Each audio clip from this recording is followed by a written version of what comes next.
Hello students, आज हम HSCVC का पेपर 1 का प्रैक्टिकल 1 देखने वाले हैं। HSCVC का पेपर 1 का प्रैक्टिकल 1 क्या है?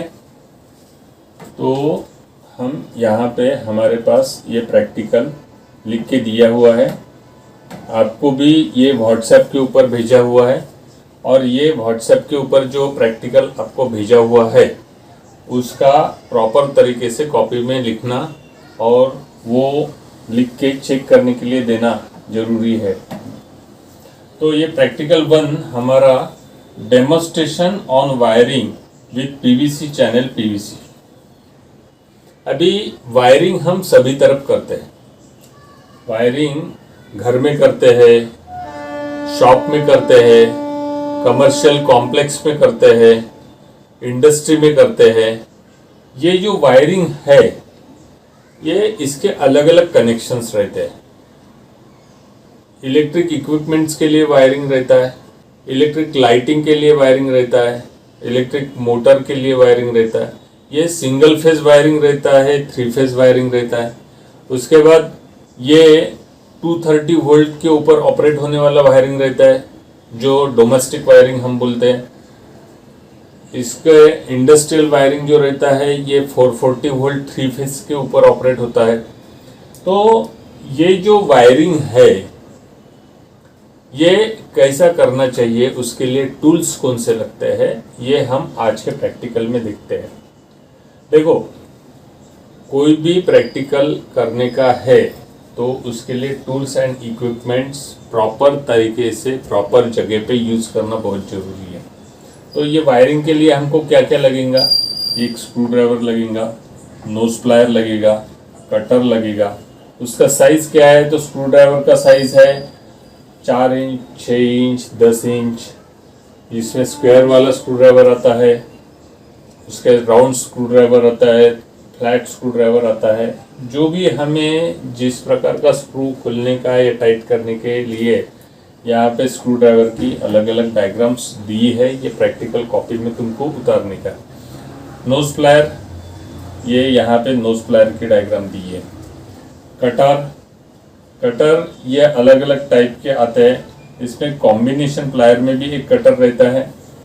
तो यहाँ पे हमें कटर लगेगा, नोज प्लायर लगेगा, स्क्रू ड्राइवर लगेगा, कॉम्बिनेशन प्लायर लगेगा, नियॉन टेस्टर यानी जो लाइन और न्यूट्रल चेक करने के लिए, वायर स्टिपर, ऊपर का स्लीव रिमूव करने के लिए जो वायर स्टिपर रहता है कटर जैसा वो लगेगा हमको, मल्टीमीटर एंड एक्सेट्रा इक्विपमेंट्स जो भी हमको वायरिंग के लिए टाइम टू टाइम लगते हैं वो हमें लगेंगे।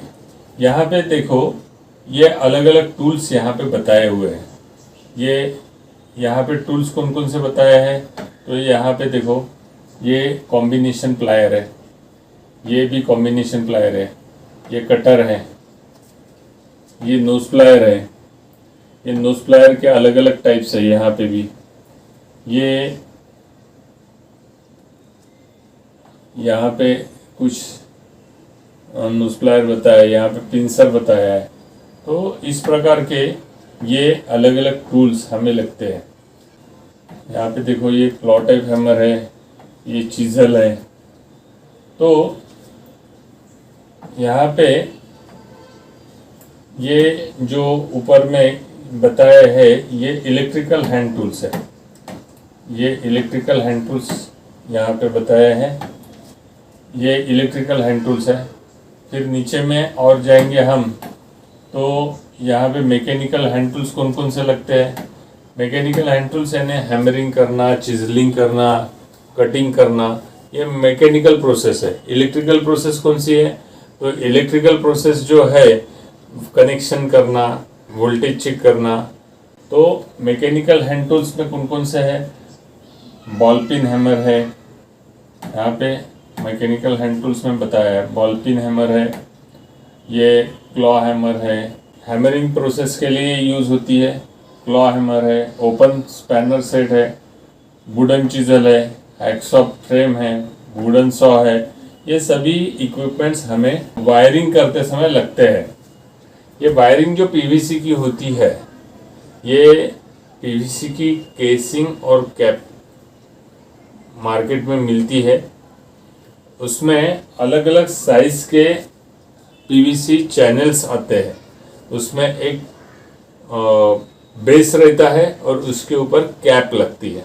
तो वो 1/2 inch, 3/4 inch, 1 inch, 1.5 inch, 2 inch, 3 inch, जैसा भी हमारा वायर मोटा है या नंबर ऑफ वायर्स ज़्यादा है उस हिसाब से हमको ये केसिंग का साइज हमें चेक करना पड़ता है।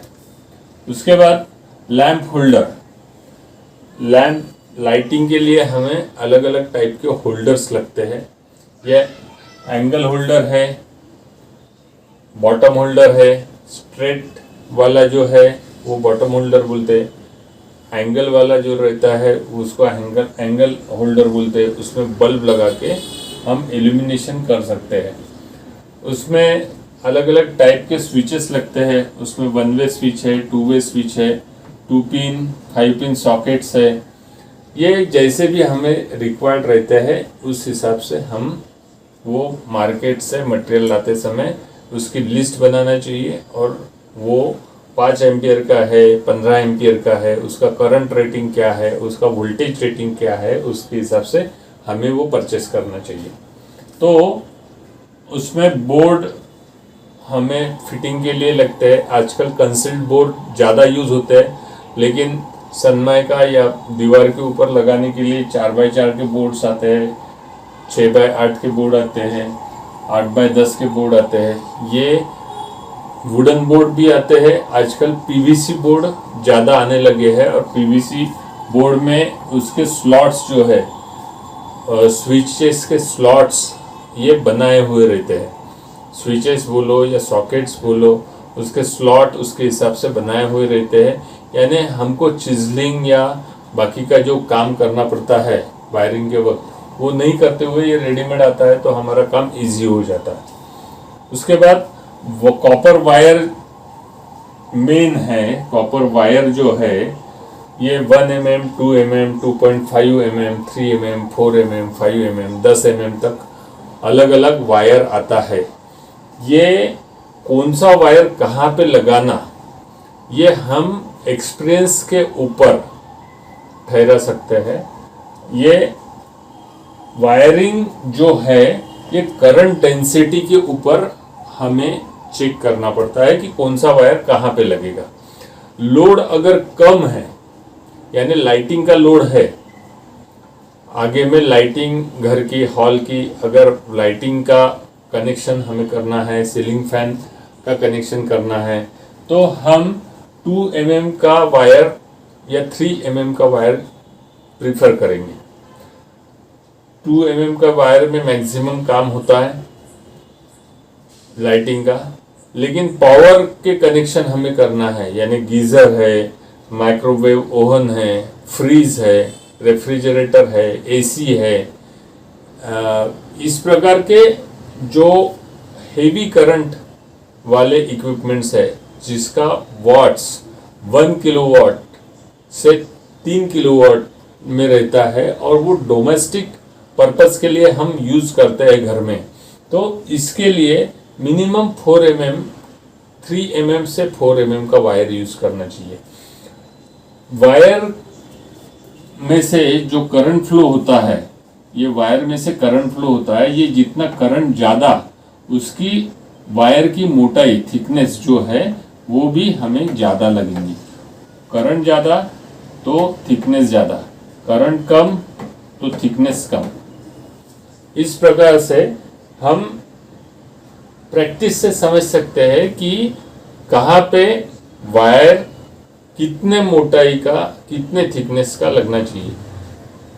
अगर 6 एम्पियर से 5 एम्पियर से करंट रेटिंग कम है तो 2 मिलीमीटर का वायर हमें चल सकता है।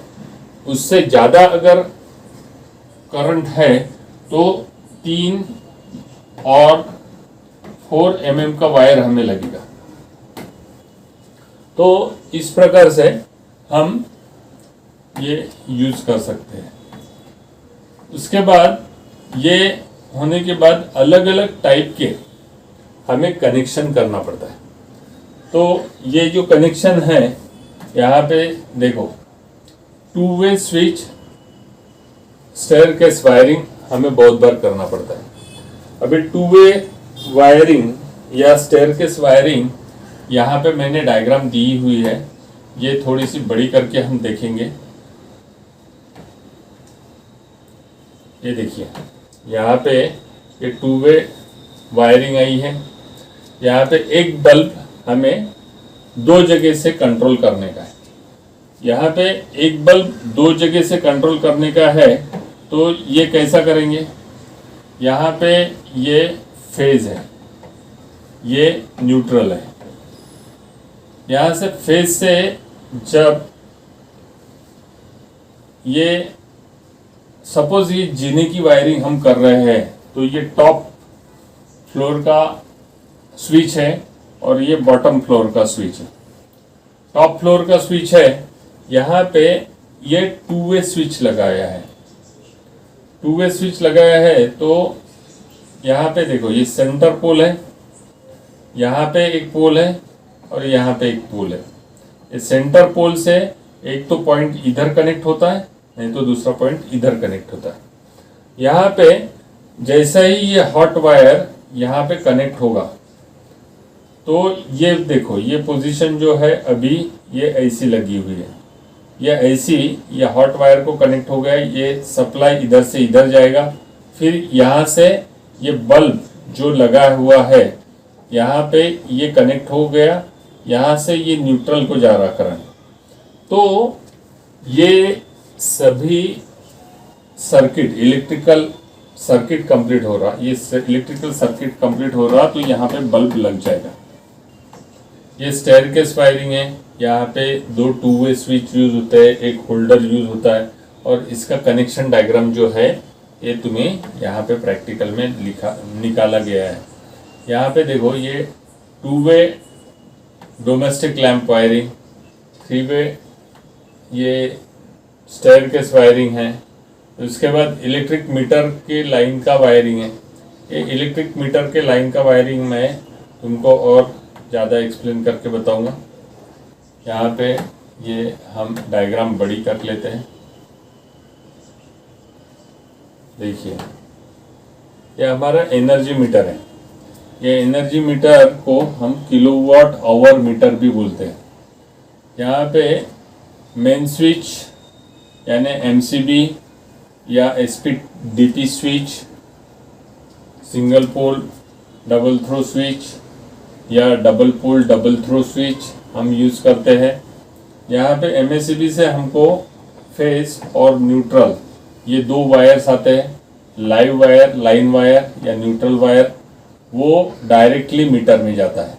मीटर के यहाँ पे 4 पॉइंट्स हमारे पास रहते हैं। ये सपोज मीटर है, यहाँ पे 1 पॉइंट, 2 पॉइंट, 3 पॉइंट, 4 पॉइंट। यहाँ पे ये जो लाइन आती है, तो पहले ये फेज और ये न्यूट्रल, और ये आउटपुट में जो लाइन निकलती है, ये एक लाइन निकली, ये दूसरी लाइन निकली, ये फेज और ये न्यूट्रल। इस प्रकार से ये जो है ये मीटर का इनपुट है, जो लाइन आती है यहाँ पे मीटर का आउटपुट है।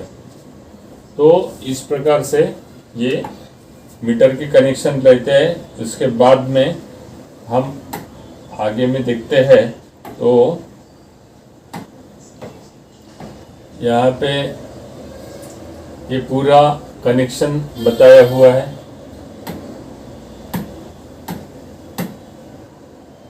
देखो सबसे पहले लाइन जो आती है ये फ्यूज में आती है। यहाँ से फ्यूज का दूसरा पॉइंट निकला, वो मीटर में गया, मीटर का मेन स्विच में गया, मेन स्विच का फिर जहाँ पे हम रूम में लेके जाते हैं या हॉल में लेके जाते हैं या अलग अलग लोड कॉन्टैक्ट्स में लेके जाते हैं, वहाँ पे हम लेके जाएंगे। तो इस प्रकार से स्टेप बाय स्टेप ये वायरिंग होती है। यहाँ पे ये एक टिपिकल रूम का वायरिंग बताया हुआ है। ये हाउस वायरिंग, इसमें देखो ये रूम में जैसा ही वायर आएगा, ये फेज और ये न्यूट्रल, ये 2 वायर आ गए। उसके बाद में यहाँ पे एक अर्थ वायर जो रहता है, ये भी मीटर के पास में ग्राउंड में हम अर्थिंग से ये वायर निकाला हुआ रहता है। यहाँ पे जो बोर्ड है इसमें फेज न्यूट्रल का ये वायर जाके यहाँ पे हम कनेक्शन करते हैं। बोर्ड का वायरिंग का प्रैक्टिकल हम करेंगे तब और मैं एक्सप्लेन करूँगा। यहाँ पे जो भी स्विचेस वगैरह लगे हुए हैं वो अलग अलग लाइटिंग वाले लोड को, बल्ब को, सीलिंग फैन को, टेबल फैन को, सॉकेट को, जो भी कनेक्शन करने का है वो हम कर सकते हैं। उसके बाद में यहाँ पे देखेंगे तो ये एक डायग्राम मेरे पास है। ये डिस्ट्रीब्यूशन बॉक्स की वायरिंग है। यहाँ पे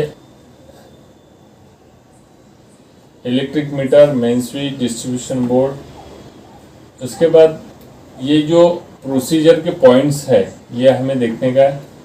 casing capping wiring mainly use in house wiring, make casing capping wiring for flat in house. इसमें क्या क्या रहता है तो prepare list of material required. पहले प्रोसीजर हमें अगर करने का है, फ्लैट की वायरिंग करना है, ये शॉप की वायरिंग करना है, तो पॉइंट्स कौन कौन से ध्यान में रखना चाहिए। यहाँ पे देखो, prepare a list of material required for wiring, हमें लिस्ट तैयार करनी पड़ेगी। उसके बाद fix a ideal position for electric load, यानी हमको कहाँ कहाँ पे कौन कौन सा लोड लगाने का है वो हमें सोच के उसकी पोजीशन फिक्स करना पड़ेगी। उसके बाद में कितना मटेरियल लगेगा, वायर कितना लगेगा, फेज वायर कितना लगेगा, न्यूट्रल कितना लगेगा, उसका थिकनेस कितना लगेगा, गेज कितना लगेगा, 1 मिलीमीटर का लगेगा, 5 मिलीमीटर का लगेगा, कौन कौन से डिवाइसेस लगेंगे, यानी होल्डर्स कितने लगेंगे, 1 वे स्विच कितने लगेंगे, 2 वे स्विच कितने लगेंगे, ये सब हमें चेक करके उसके लिस्ट बनानी पड़ेगी। Prepare a supporting circuit diagram on paper, supporting diagram circuit का जो है वो हम बना लेंगे पेपर के ऊपर।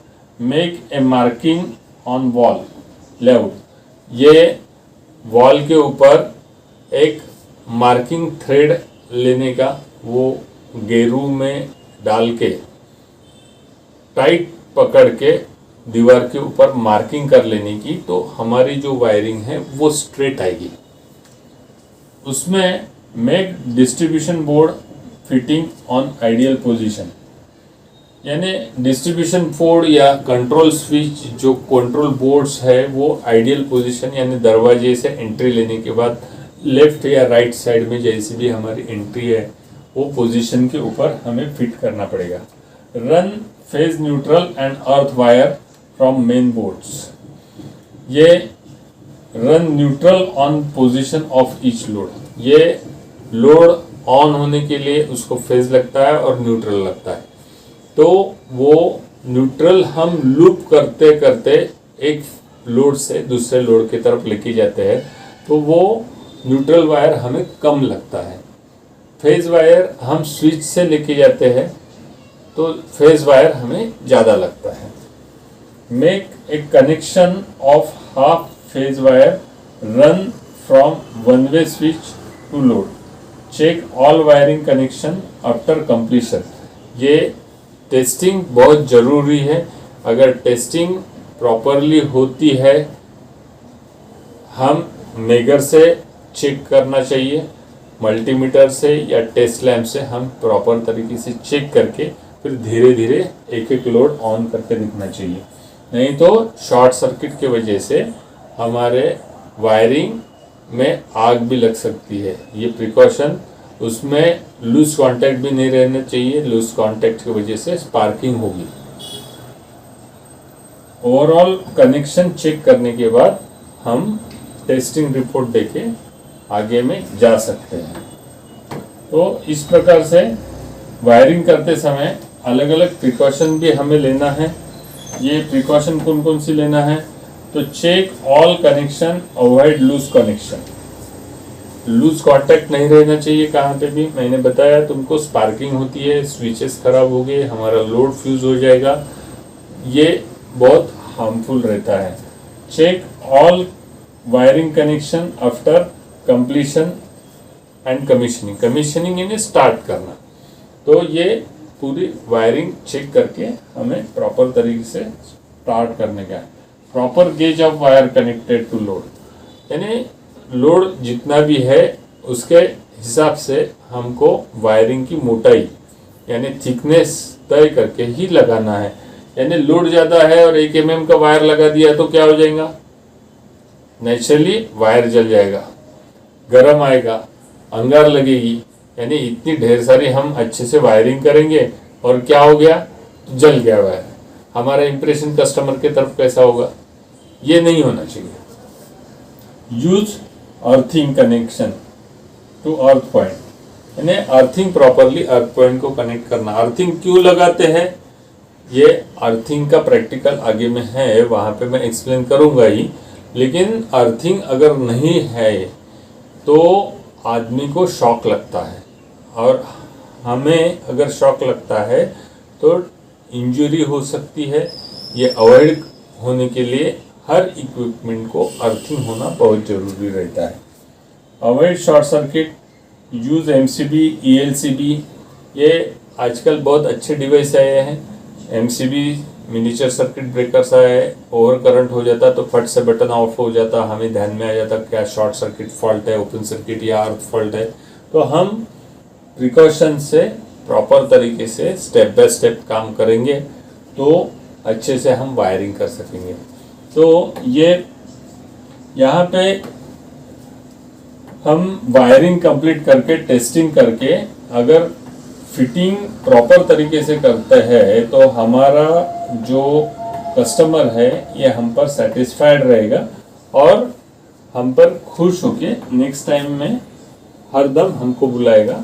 जो हमारे इलेक्ट्रिकल वायरिंग का मेन उद्देश्य है वो सक्सेस होगा। यहाँ पे ये वीडियो के साथ मैंने कुछ दूसरे YouTube चैनल की लिंक दी है, उसमें पूरे इलेक्ट्रिकल केसिंग कैपिंग की अच्छी वीडियोस है, तो एक एक करके सभी तुमको देखने का है। तो ये वीडियोस तुम देखोगे और उस हिसाब से वायरिंग घर में या फ्लैट में करोगे तो तुमको अच्छी तरीके से इसका एक्सपीरियंस आएगा। स्टूडेंट्स, ये जो प्रैक्टिकल है मैंने आपको व्हाट्सएप के ऊपर डाला है, उसी प्रकार ये जो वीडियो मैं अपलोड कर रहा हूँ वहाँ से भी नीचे में लिंक दी हुई है, वो लिंक से भी तुम डाउनलोड कर सकते हो। तो ये प्रैक्टिकल तुम्हें अच्छे से देखना है, करके देखना है। बोर्ड वगैरह हमने बनाए हुए हैं, उसका जो डेमोन्स्ट्रेशन है ये मैंने अभी तुमको समझा दिया। तो ये फाइल डाउनलोड करके तुम्हें अच्छे से लिखना है। Thank you.